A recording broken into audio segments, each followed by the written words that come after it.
উত্থান পতন হয়।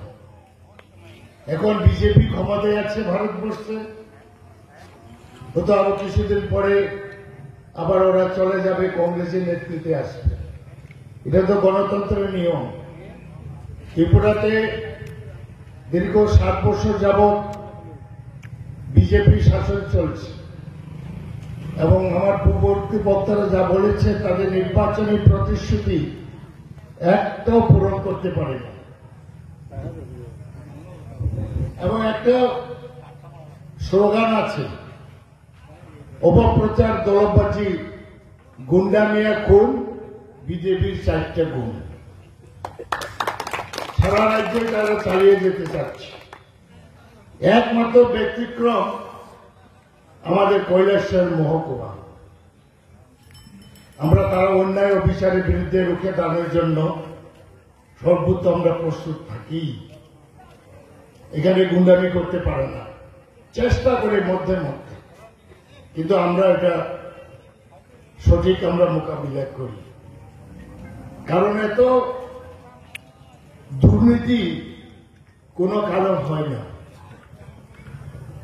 মিনিস্টারকে টাকা না দিলে কন্ডাক্টরই পাবে না, মিনিস্টারের লোককে টাকা না দিলে ট্রান্সফার করে আসতে পারবে না। চাকরি তো অনেক দূরের কথা। এটা একটা মানে সিস্টেম হয়ে গেছে।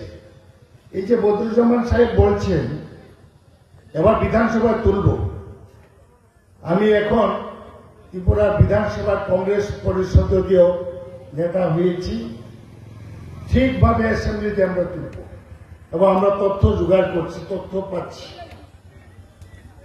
1 কোটি টাকার উপরে যদি কোনো কন্ডাক্টরে কেউ অনলাইনে কাজ পায়, কিন্তু কাজ পেলেও কাজের অর্ডার পাবে না যতক্ষণ পর্যন্ত উপর লেভেলে পার্সেন্টেজ দিয়ে না আসছে। এবং টেন্ডার, অনলাইনে টেন্ডার হচ্ছে, স্বাভাবিক যে রয়েছে সেই তো কাজ পাবে না, সে পাবে না। এবার আমরা বিধানসভাতে, আমি পত্রপত্রিকা টিভিতেও দেখেছি, বাংলাদেশের বিরাট বাদ হচ্ছে, ওটা আমি বিধানসভাতে তুলেছিলাম এবং ভারত সরকারের নজরে গেছে। যুদ্ধকালীন ভিত্তিতে এটা তদন্ত হল এবং 250 কোটি টাকার উপরে স্যাংশন হয়ে গেল। সেই রাঙাউটি থেকে ফটিকরাই পর্যন্ত 56 কিলোমিটার বাঁধ মেরামত করা হবে। তার জন্য প্রায় 250 কোটি টাকা মতন স্যাংশন হয়েছে। এর মধ্যে টেন্ডার হয়ে গেল, যারা টেন্ডার পায় তারা ওয়ার্ক অর্ডার পায় না।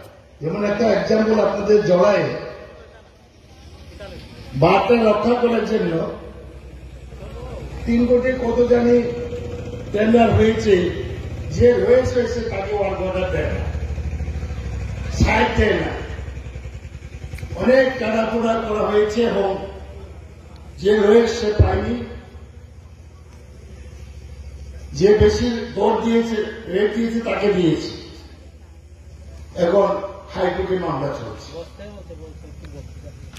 এইভাবে রাঙাউটির দিকেও সেই